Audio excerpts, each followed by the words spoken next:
Sobre o livro de Deepak Chopra, o aclamado autor best-seller do New York Times, passou os últimos 30 anos divulgando os benefícios de uma conexão equilibrada entre a mente e o corpo para ter mais qualidade de vida. Agora é hora de atacar diretamente um problema que assola pessoas do mundo todo, o excesso de peso. Trazendo à luz novos conceitos. Você tem fome de quê? Nos ensina a ponderar em conjunto todos os aspectos da nossa vida e, assim, controlar a balança.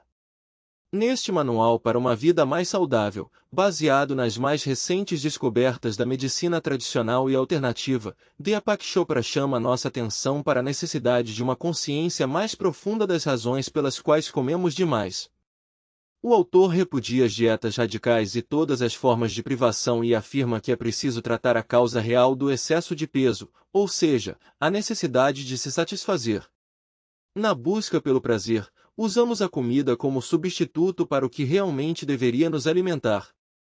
Quando esse problema for resolvido e nossa autoestima estiver restaurada, alimentar-se será um ato natural, algo que servirá de sustentáculo para que o equilíbrio entre mente e corpo se instale e possamos alcançar o que realmente desejamos, viver com leveza. Sobre o autor de mais de 75 livros, incluindo inúmeros best-sellers do New York Times, Deepak Chopra é médico e defensor da prática de uma medicina holística, que integra mente e corpo. Seus livros abrangem os mais diferentes assuntos e seus ensinamentos arrebataram fãs pelo mundo afora, do príncipe Charles a Demi Moore. Pela editora Laude, publicou Supercérebro, 2013. Deepak Chopra. Você tem fome de quê? A solução definitiva para perder peso, ganhar confiança e viver com leveza. Tradução de Maria Silvia Correia. Sumário. Capa. Quarta capa sobre o livro. Sobre o autor. Folha de rosto. Apresentação. Consciência e perda de peso. Porque vai funcionar com você a ligação entre a mente e o corpo. Parte 1. A solução. Chopra. Mude sua história. Mude seu corpo. Pureza, energia e equilíbrio. O que devo comer? Parte 2. Como desenvolver a consciência, a alegria da consciência, ajuste pessoal, deixe que seu corpo tome conta de você. Bem-estar emocional, trata-se de uma escolha. Leveza de alma. Parte 3. Receitas da cozinha do Chopra Center. Receitas de pureza, energia e equilíbrio. Café da manhã leve. Aperitivos, sopas, entradas e acompanhamentos. Saladas, temperos, pastas e molhos. Sobremesas, bebidas. Agradecimentos, créditos. Apresentação. Consciência e perda de peso. Porque vai funcionar com você. Atualmente há uma onda mudando a vida das pessoas. Ela pode ser percebida nas manchetes dos noticiários. Um ex-presidente dos Estados Unidos, impressionado por ter tido um ataque cardíaco muito jovem, anuncia que se tornou vegano. É uma declaração surpreendente. Para justificar sua escolha, Bill Clinton conta a todos como se sente bem, e de fato aparenta estar. Já na Espanha, um amplo estudo descobre que a dieta mediterrânea, rica em peixes, frutas secas e azeite de oliva, consegue reduzir em 1/3 a incidência de ataques cardíacos.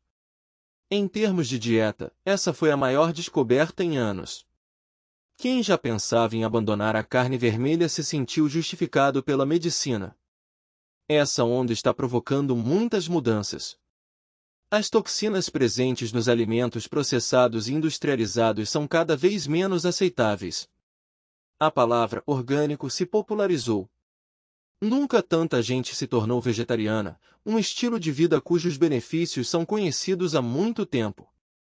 Em uma pesquisa britânica, metade das mulheres se descreveu como praticamente vegetariana. Num mundo sustentável, não há lugar para os efeitos poluidores dos pesticidas e herbicidas. As pessoas estão despertando para uma nova realidade, e uma forma completamente nova de se alimentar está se estabelecendo rapidamente. Há cerca de 5 anos, fui envolvido por essa onda. Na época eu já comia bem. Minha dieta não incluía muita carne vermelha, e havia tempos eu limitava o consumo de toxinas óbvias como o álcool e o tabaco. Gostava do que comia e comia o que gostava.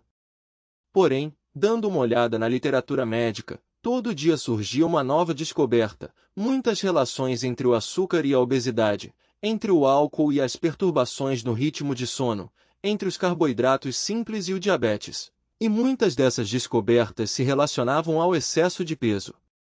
As evidências apontavam para uma única direção. Tudo indicava que eu precisava encontrar uma dieta ideal.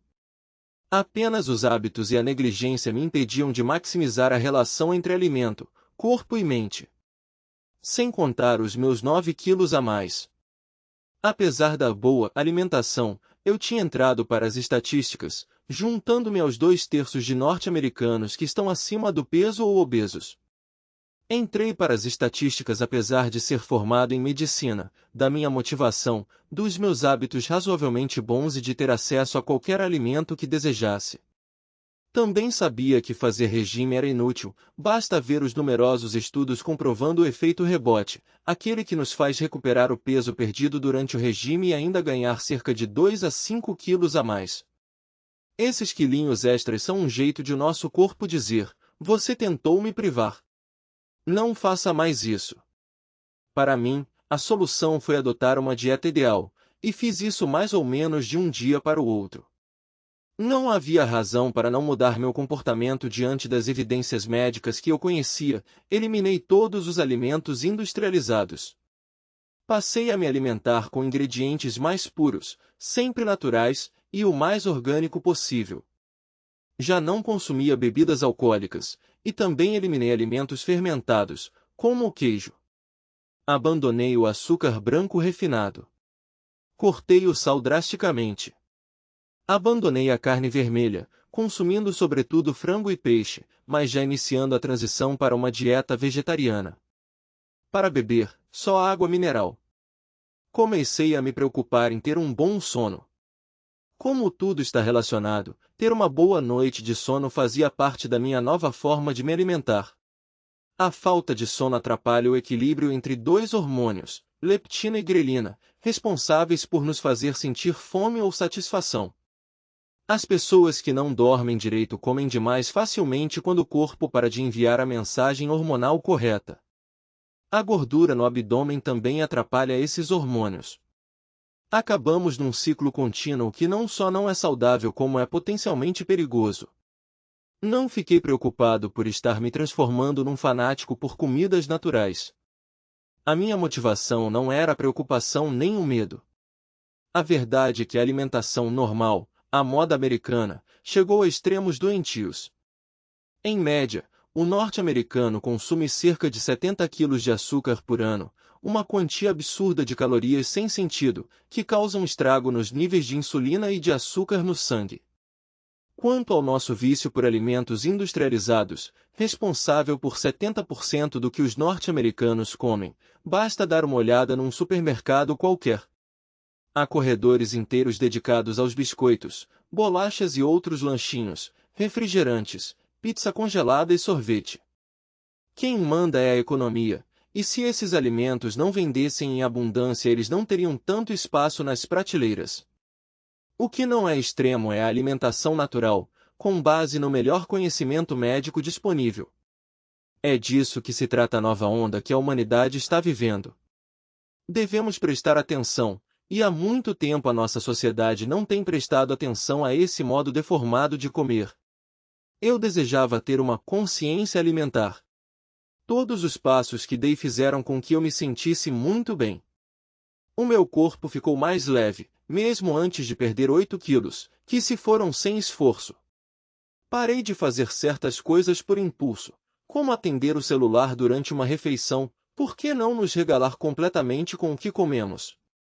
Tampouco me privei. Todas as refeições me satisfaziam, pois a alimentação estava em sintonia com o meu corpo, e isso, por sua vez, melhorou o meu humor. Embora eu sempre tenha tido muita energia, passei a ter mais energia e vivacidade do que nunca. O mais gratificante, porém, foi a reação das outras pessoas. Quando eu falava sobre consciência alimentar, elas concordavam. A maioria já tinha feito o mesmo percurso que eu estava fazendo. A onda era mesmo verdadeira e estava crescendo. Olhando de longe, via que ela tinha alcançado um ponto alto. A consciência coletiva havia recebido o recado. Tenho certeza de que muito mais gente deseja fazer esse novo percurso, e tinha isso em mente quando decidi escrever este livro. Essas pessoas não precisavam ser persuadidas a adotar novas convicções, pois uma alimentação mais saudável já é uma meta pessoal. No entanto, algumas coisas são impeditivas: maus hábitos e condicionamentos antigos. Medo de mudar e pressão familiar contra a mudança. Uma crença teimosa na eficácia da próxima dieta. Desencorajamento diante do próprio excesso de peso. Um histórico de não conseguir perder peso. Desejo insaciável por alimentos salgados, doces e gordurosos. Falta de tempo, o que torna mais fácil buscar alimentos industrializados, redes de fast food e lanchinhos no meio da tarde. É uma lista tremenda de obstáculos imensos na vida de milhões de pessoas. Na verdade, é surpreendente que um novo modo de se alimentar tenha sido tão difundido. Basta ver como as propagandas de TV exploram as palavras natural, light e nutritivo a fim de vender nada além de alimento industrializado, ao passo que quase não existem propagandas de frutas frescas, vegetais, grãos integrais e produtos orgânicos. A fim de superar os obstáculos que levaram você a ganhar peso, sejam poucos ou um monte, não vou repetir os mesmos conselhos sobre alimentação saudável que existem há décadas. Os conselhos são muito bons, mas o que não se diz é como de fato mudar. A chave está na consciência, pois fomos todos treinados e intensamente condicionados a prejudicar o nosso corpo da seguinte maneira: comendo sem consciência, sem nos preocuparmos com as substâncias presentes no alimento. Perdendo o controle sobre o apetite. Optando por porções cada vez maiores. Fazendo uso emocional do alimento, por exemplo, comendo para aliviar o estresse do cotidiano. Indo atrás da forma mais rápida de satisfazer um desejo alimentar. Todos esses obstáculos têm início em um só lugar, na mente. O corpo é um reflexo físico das escolhas que fazemos ao longo da vida. Conhecimento é importante, mas apenas acrescentar outros bons conselhos não é a solução para uma alimentação saudável. A solução é transformar a nossa consciência. Decidi mostrar às pessoas como a consciência pode ser transformadora, como elas podem conquistá-la e por quê. Do contrário, o melhor conselho, mesmo que leve à melhora da alimentação, ainda vai nos restringir às noções limitadas sobre o nosso corpo. Tornar-se um bom consumidor rígido, que segue uma série de regras e nunca se desvia delas, tampouco é uma solução satisfatória. Mas, transformando a consciência, todos esses comportamentos arraigados e autodestrutivos podem ser facilmente modificados. Não é possível controlar o que não temos consciência. Se alguém sente uma pedra no sapato, pode logo tirá-la. Os sinais de dor nos dizem instantaneamente que há algo errado. Comer mal não funciona assim.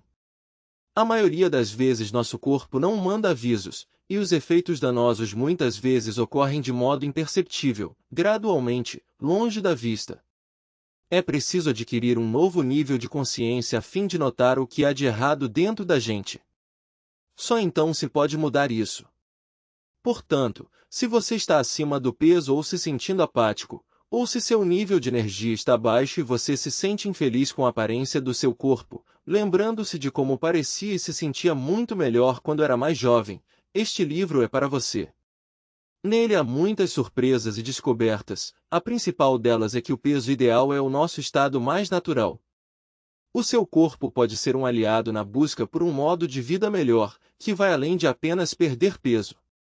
A consciência revela soluções inesperadas, o que eu chamo de sabedoria aplicada. Vamos a ela! A jornada é estimulante, e você pode se juntar a essa onda com entusiasmo verdadeiro, sabendo dos benefícios que ela trará à sua aparência e saúde. A alimentação, peso e fome. Quando alguém deseja ficar com o peso ideal, esbarra em duas escolhas. Pode fazer um regime ou alguma outra coisa. Este livro é sobre essa outra coisa. Regimes implicam um tipo inadequado de motivação, e é por isso que raramente levam ao resultado desejado. A gente toma o caminho do sacrifício e da privação. Todos os dias de um regime são de luta contra a fome e de conflito com o autocontrole. Existe um jeito pior de viver? Para dar certo, é preciso que a perda de peso seja satisfatória. É essa outra coisa que funciona quando o regime falha. Se a pessoa reequilibra os sinais de fome do corpo, o impulso para comer torna-se um aliado, e não um inimigo. Se é possível confiar que o corpo sabe do que precisa, ele vai tomar conta da pessoa em vez de lutar contra ela. Trata-se de acertar as mensagens que conectam a mente e o corpo. Na medicina, fui treinado a analisar a fome em termos de aumento ou queda de certos hormônios. A fome é uma das mais poderosas mensagens químicas enviadas pelo corpo ao cérebro. Uma pessoa que acabou de fazer uma refeição não deveria sentir fome, nem o lanchinho da tarde deveria levar a um segundo ou terceiro lanchinho. Mas eu já vivenciei essas coisas, assim como milhares de pessoas, ou seja, a experiência da fome pode acontecer mesmo quando não existe necessidade de comer. É essa experiência da fome que é preciso mudar quando alguém está comendo demais. Ansiedade e uma fome falsa não são o mesmo que dar ao corpo o combustível de que ele necessita. O nosso corpo não é um carro que bebe gasolina. É a expressão física de milhares de mensagens que chegam ao cérebro e saem dele. O ato de comer envolve a imagem que temos de nós mesmos, os nossos hábitos, condicionamentos e memória. A mente é a chave para a perda de peso, e quando ela está satisfeita, o corpo para de ansiar por mais comida. A abordagem mente-corpo vai funcionar porque ela exige apenas uma coisa: encontrar a própria satisfação. E isso é algo que a comida, por si só, não pode dar. Devemos nutrir o corpo com alimentos saudáveis, o coração com alegria, compaixão e amor, a mente com conhecimento, o espírito com serenidade e consciência pessoal. Com consciência, todas essas coisas se tornam possíveis. Porém, se nós as negligenciamos, elas se afastam cada vez mais de nosso alcance. Parece paradoxal, mas para perder peso é necessário se preencher. Se nos preenchermos com outros tipos de satisfação, a comida não mais será um problema. Jamais deveria ter sido. Comer é uma maneira natural de se sentir feliz. Comer em excesso, não. Durante séculos, a vida foi celebrada com banquetes, e algumas dessas celebrações, como casamentos e jantares de formatura, podem ser um ponto culminante na vida de uma pessoa. Que criança não se ilumina diante do bolo de aniversário? Mas o deleite proporcionado pelo excesso de comida é um problema único e peculiar. Sentir-se feliz, em princípio algo bom, transforma-se em algo maléfico. Nesse momento, a pessoa se vê relacionando comida com felicidade, alimentação normal, alimentação em excesso, ansiedade, vício alimentar. Alimentar-se normalmente é bom. Alimentar-se em excesso parece bom durante um momento, mas leva a resultados ruins a longo prazo. Ceder à ansiedade não é bom de jeito nenhum, de imediato surgem o remorso, a culpa e a frustração. Ficar viciado em comida leva ao sofrimento, ao declínio da saúde e à total falta de autoestima. A descida escorregadia até o sobrepeso começa com algo que na verdade é positivo, o benefício natural do alimento. Não se pode dizer o mesmo sobre as drogas e o álcool, que são substâncias tóxicas mesmo quando não há vício. O alimento nos nutre, e quando se alimentar dá errado ficamos divididos entre o prazer a curto prazo, como uma deliciosa lambida num sorvete de chocolate, e o sofrimento a longo prazo, os muitos inconvenientes de estar acima do peso anos a fio. Mas por que a alimentação normal começa a virar excesso? A resposta é simples: insatisfação. Começamos a comer em excesso para compensar alguma falta. Relembrando dos meus tempos de residência médica, quando ainda estava na casa dos 20 anos, vejo agora como os maus hábitos alimentares se insinuaram. Eu chegava em casa estressado, depois de um turno extenuante no hospital, com a cabeça ainda cheia de casos, alguns pacientes de risco. Em casa, uma esposa amorosa e uma refeição caseira me esperavam. Em termos de obter as calorias suficientes, sentar-se para jantar reunia todos os requisitos. Seria preciso verificar a situação psicológica para enxergar os problemas ocultos. Na correria do trabalho, eu tinha tomado muito café com petiscos. Por causa do sono, eu não me dava conta do que comia. Assim que entrava em casa, em geral tomava um drink e deixava um maço de cigarros meio vazio em algum lugar. Nos anos 1970, eu era um trabalhador comum, que seguia os mesmos hábitos de todos os médicos que eu conhecia. Considerava-me com uma sorte imensa por ter uma esposa muito amorosa e 2 lindos bebês em casa. Mas a voracidade com que ingeri o nutritivo jantar caseiro, combinada com todos os outros sinais de uma alimentação estressante, estava determinando um padrão equivocado. Ironicamente, mesmo naquela época, eu me considerava bastante consciente. Ao passar do ponto crítico, fui ficando mais ciente da solução que proponho neste livro. Não importa quanto o corpo seja judiado, ele consegue recuperar o equilíbrio. A primeira regra é parar de interferir na natureza. Em seu estado natural, o cérebro controla a fome automaticamente. Quando o açúcar no sangue baixa até certo nível, mensagens são enviadas ao hipotálamo, uma região do cérebro do tamanho de uma amêndoa, responsável por regular a fome. Quando ele recebe o aviso de queda no açúcar do sangue, secreta hormônios para que sintamos fome, e, quando já comemos o suficiente, os hormônios se invertem, e nós não sentimos mais fome. Esse circuito entre sangue e cérebro funciona sozinho, como tem sido há milhões de anos. Todo animal com medula espinhal, vertebrado, tem um hipotálamo, e isso faz sentido, pois a fome é uma necessidade muito elementar. Porém, nos seres humanos, é fácil interferir na fome. O modo como nos sentimos emocionalmente pode nos tornar vorazes ou incapazes de comer. Podemos nos distrair e nos esquecer de comer, ou podemos ser obsessivos e pensar em comida o dia inteiro. No entanto, estamos sempre procurando a satisfação.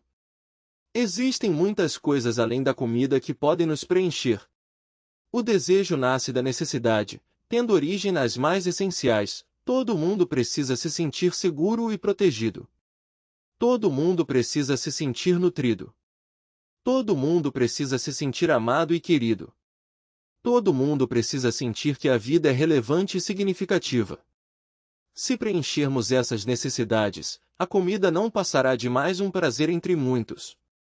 Inúmeras pessoas, porém, tendem a comer em excesso como substituição do que realmente desejam. Isso vira um jogo de troca, e elas com frequência não percebem o que está acontecendo.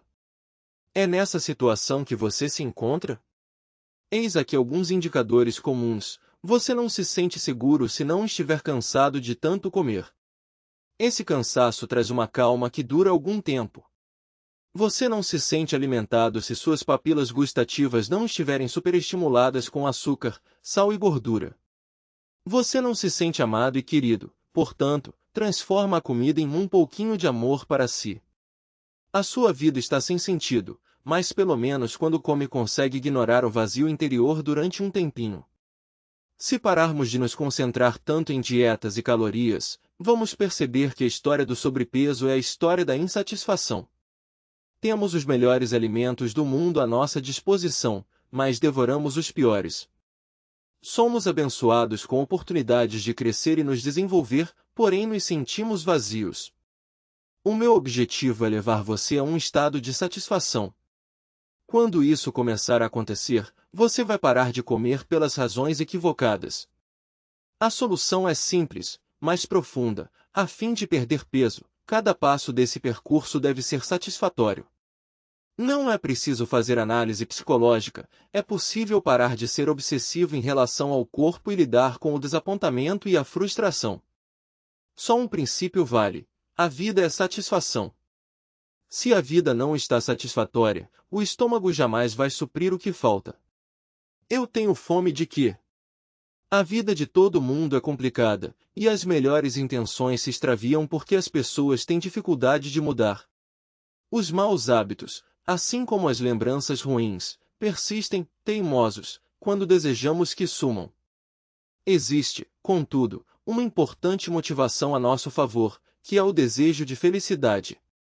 Eu defino felicidade como um estado de satisfação, e todo mundo quer se sentir satisfeito. Se estamos atentos para isso, para essa motivação mais elementar, as escolhas que fazemos se resumem a uma única questão: eu tenho fome de quê? Esse desejo verdadeiro nos guiará pelo rumo certo.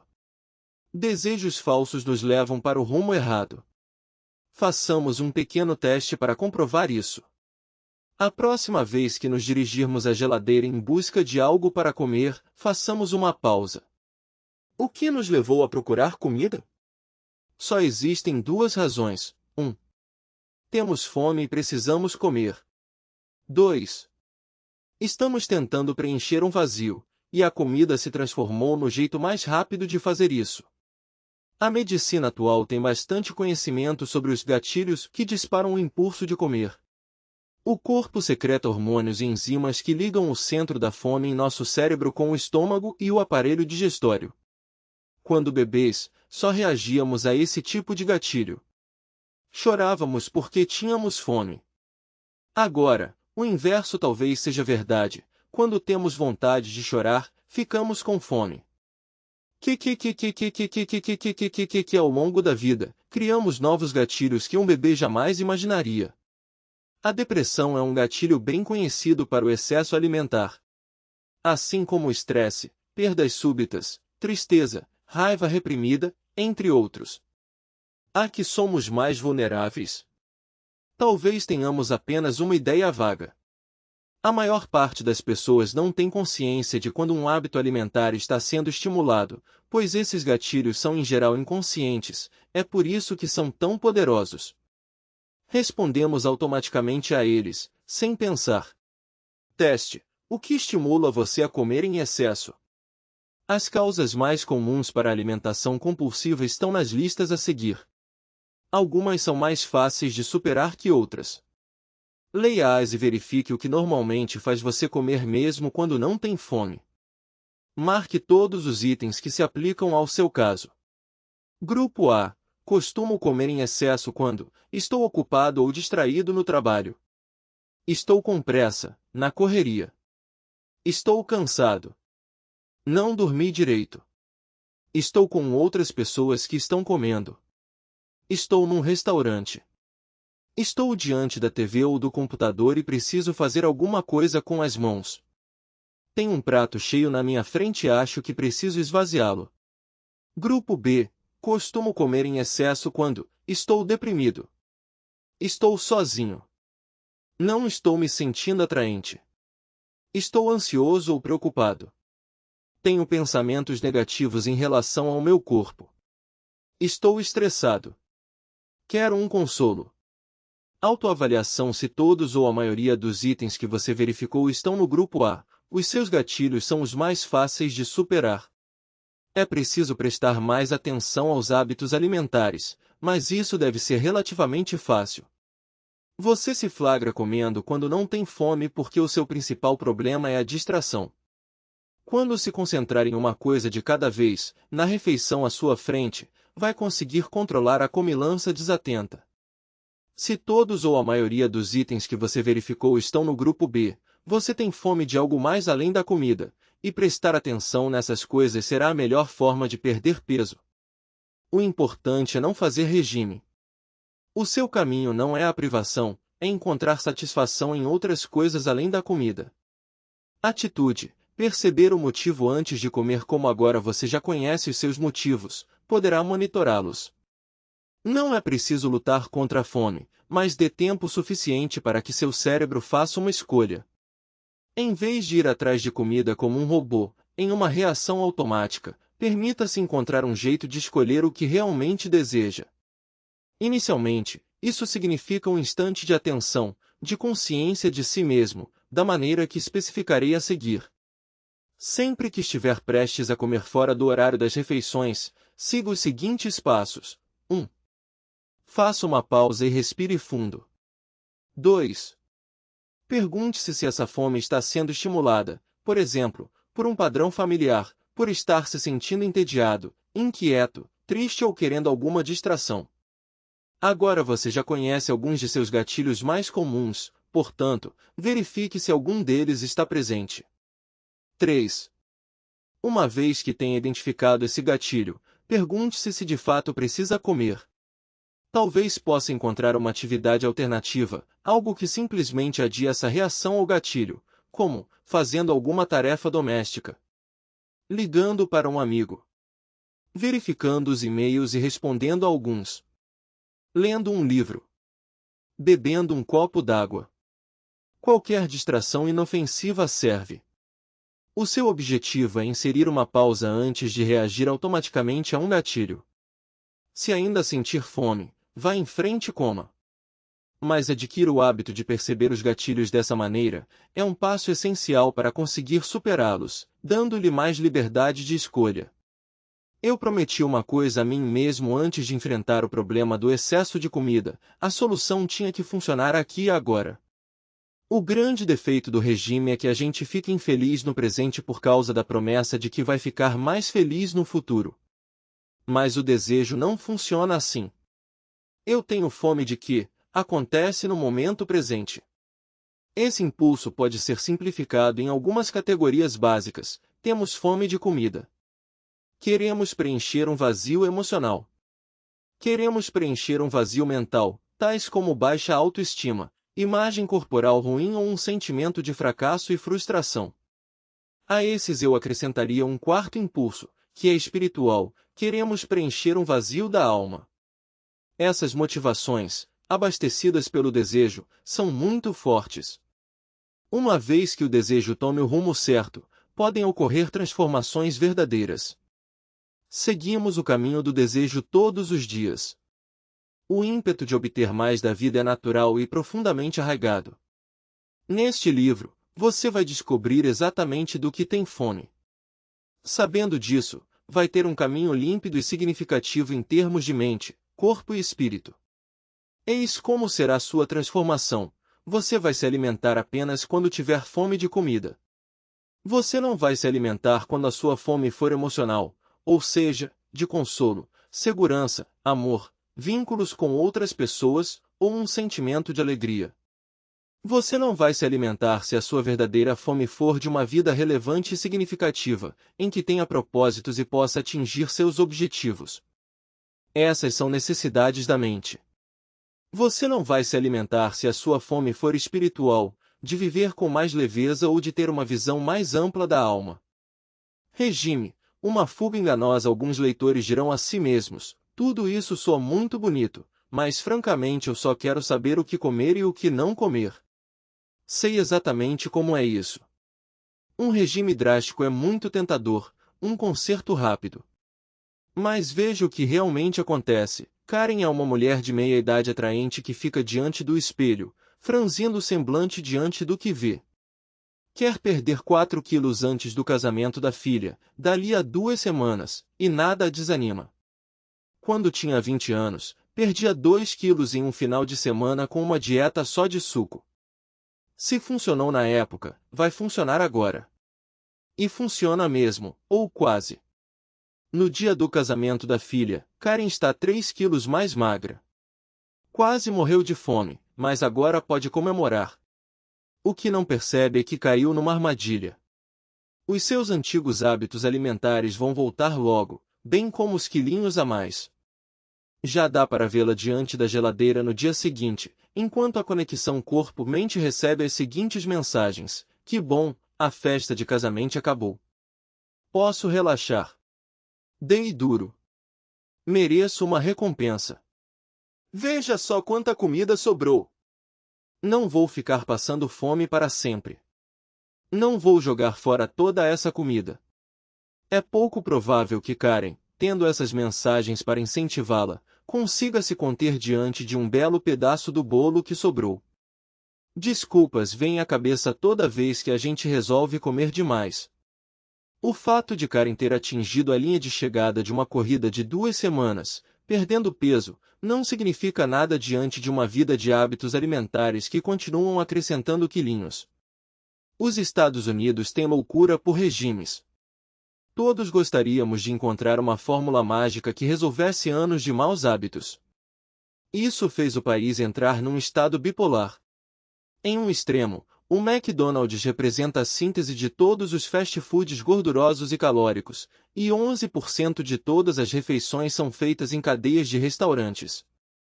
No outro extremo, a maior parte do país está de regime ou fingindo que está. Dietas drásticas implicam um tipo voluntário de amnésia. Nos esquecemos do que não funcionou antes e mergulhamos em um novo modismo. Pensando bem, é bastante estranho que as pessoas façam exatamente o oposto do que aquilo que sabem lhes fazer bem. Vemos isso o tempo todo. Alguém diz, estou tentando perder 4 quilos, e 1 hora depois, em um restaurante, serve-se de pão com manteiga assim que ocupa um lugar, e termina a refeição com um brownie quentinho à moda do só desta vez. Um estudo de 2013 do Centro de Controle e Prevenção de Doenças, na Geórgia, Estados Unidos, encontrou uma ligeira diminuição nas calorias, entre 4 e 7%, em crianças em idade escolar, mas nenhuma perda de peso, o que foi atribuído à diminuição da atividade física. Embora nos Estados Unidos o consumo de fast food tenha recuado cerca de 2% na última década, as pessoas que haviam sido classificadas como obesas na verdade ganharam peso nesse mesmo período. Um grande grupo de apoio online para pessoas que emagreceram bastante utiliza uma abordagem semelhante à dos alcoólicos anônimos. Comer demais é um problema que sempre ameaça voltar. Uma vez que alguém saiba que tende a comer demais, está destinado a viver com desejos insaciáveis e deve manter uma vigilância constante para não sucumbir a eles.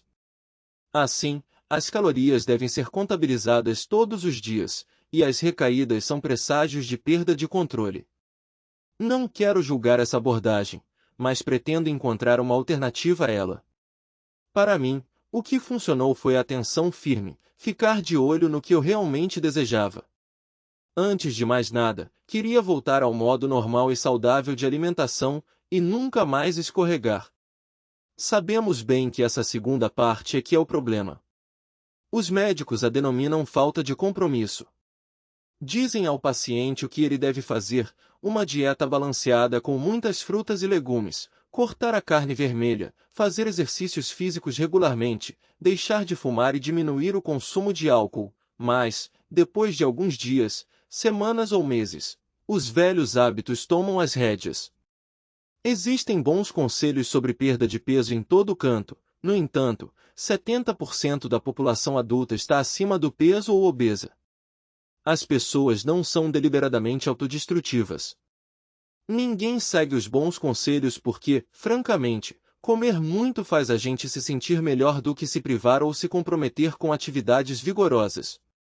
Um balde de pipoca amanteigada dispara mecanismos poderosos e primitivos do cérebro, a perspectiva de correr 5.000 metros, não.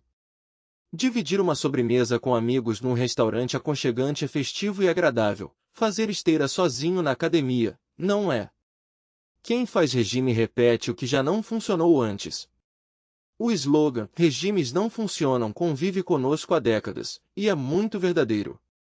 Todos os estudos de longo prazo mostraram que menos de 2% das pessoas que fazem regime conseguem ter uma perda de peso significativa, 7 quilos ou mais, conservando-a por 2 anos. Não é falta de força de vontade. O fracasso faz parte de todo esquema de regime. Qual é o primeiro impulso de quem faz regime? Privar-se. Cortando drasticamente o consumo de calorias. A pessoa luta contra os desejos e jura que vai se sustentar com algo como suco de clorofila durante uma semana. Mas essa privação toda cria um outro buraco. Em vez de se sentir triste, sozinha e mal amada, a pessoa se sente triste, sozinha, mal amada e ainda passando fome. Compreendo bem por que as pessoas se privam. Um problema físico deve exigir uma solução física. Os quilinhos a mais ficam bem visíveis toda vez que a gente se olha no espelho. Os vazios invisíveis, não. Além disso, se comer demais significa falta de autocontrole, privar-se seria uma explosão de um imenso autocontrole. Detesto comer brócolis com suco de limão, mas estou me forçando a isso. O acréscimo de aflição apenas compõe o problema. Lembremos de uma cena antológica do filme Primavera para Hitler, em que Zero Mostel não consegue acalmar um gênio Wilder arfante e em pânico: "Estou histérico. Quando isso começa não consigo parar", grita o Wilder. Sem saber o que fazer, Mostel joga um copo d'água na cara dele. O Wilder fica paralisado. "Estou histérico. E agora estou molhado", ele guincha. Ainda sem saber o que fazer, Mostel dá-lhe um tapa na cara. O Wilder se queixa: "Fiquei dolorido. Estou molhado. E ainda histérico." Lembrete: fazer a gente se sentir pior não funciona. Portanto, siga o próximo regime da moda se quiser, pode até fazê-lo enquanto lê este livro, pois, quando perceber que a satisfação é melhor do que se privar, esses regimes drásticos não mais o tentarão. O fato de a perda de peso se relacionar com mais felicidade é o segredo da minha abordagem.